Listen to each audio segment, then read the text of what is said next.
One of the things I think, Ken, we're trying to get across to our veteran radio listeners is that when you work on a Medal of Honor upgrade, there's nothing in it for Ken Moffett. There's nothing in it. Heck, there's not even much in it for Bill Albracht. What it's really about is we have to keep history alive.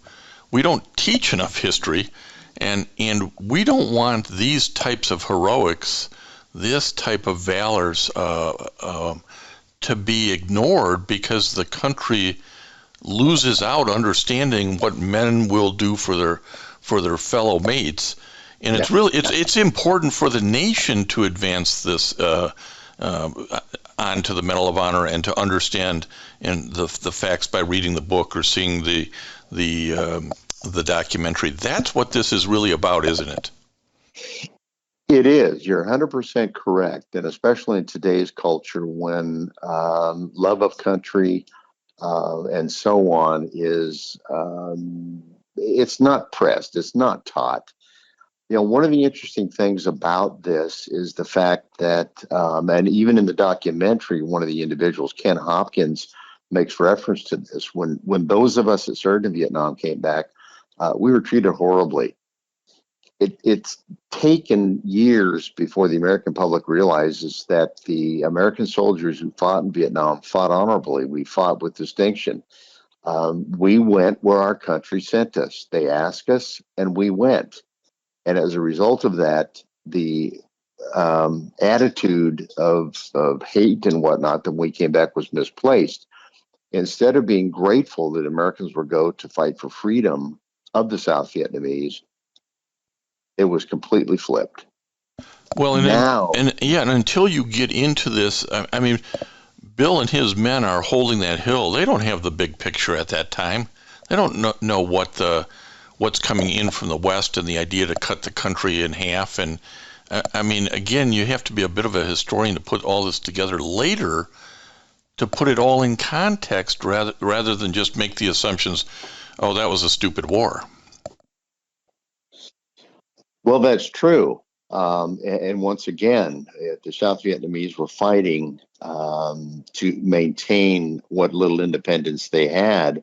You got to remember that they had only been, the nation had only been divided from North and South for about maybe 10, 15 years. And here these people are trying to build a country, trying to build a government, and the North Vietnamese communists overrun in conjunction with the Viet Minh or the Viet Cong. And the South Vietnamese have to fight the North Vietnamese as well as Viet Cong. They ask the United States for help. We go in to help them to maintain their freedom. It was a noble cause, as President Reagan said. Unfortunately, some of the military leaders, civilian political leaders, would not allow the military to do what was necessary to win. And we knew that pretty early on.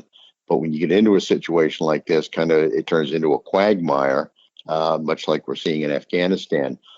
But Bill and the 27 Americans at Firebase Cape were doing everything that they were told to do, everything that they were supposed to do, given the orders that they were given by the military command, which was given by the civilian leadership. But you are right. These were men who did and acted bravely and honorably, and that should be noted. Let's hope it doesn't go away. And if people want to help, Ken Moffett, should they email Representative Meeks and LaHood and Senator Duckworth, or how do they participate? How do they help out? If it's permissible, I'll give them my email address. Go right ahead. I have contact with all three of these offices. Okay, it's Moffett, M-O, F as in Frank, F as in Frank, E as in Edward, T as in Tom, T as in Tom, K as in Ken, S as in Sam, at gmail.com. Well, we would encourage folks who have listened to this interview, maybe have read the book Abandoned in Hell or seen the documentary Escape from Firebase Cape, and are so moved to reach out to Ken Moffett, give him some support, maybe have some contacts with your Congress people to say, hey, this is something folks ought to look at. And let's hope that the next time we talk, we're able to report to our veteran radio listeners, Ken Moffett, that the Army is moving forward and that Captain Bill Albracht is going to get the recognition and become a recipient of the Medal of Honor. Attention, veterans and military families. Join us on Saturday, August 7th for Michigan's largest veteran event of the year in Fowlerville, Michigan. VetFest 2021 will feature over 50 resource providers, prizes valued up to $1,500, live bands, food, and more. This event is sponsored by VetLife and is free for all active duty, retired, or military veteran families. To learn more and register, visit vetfest2021.eventbrite.com.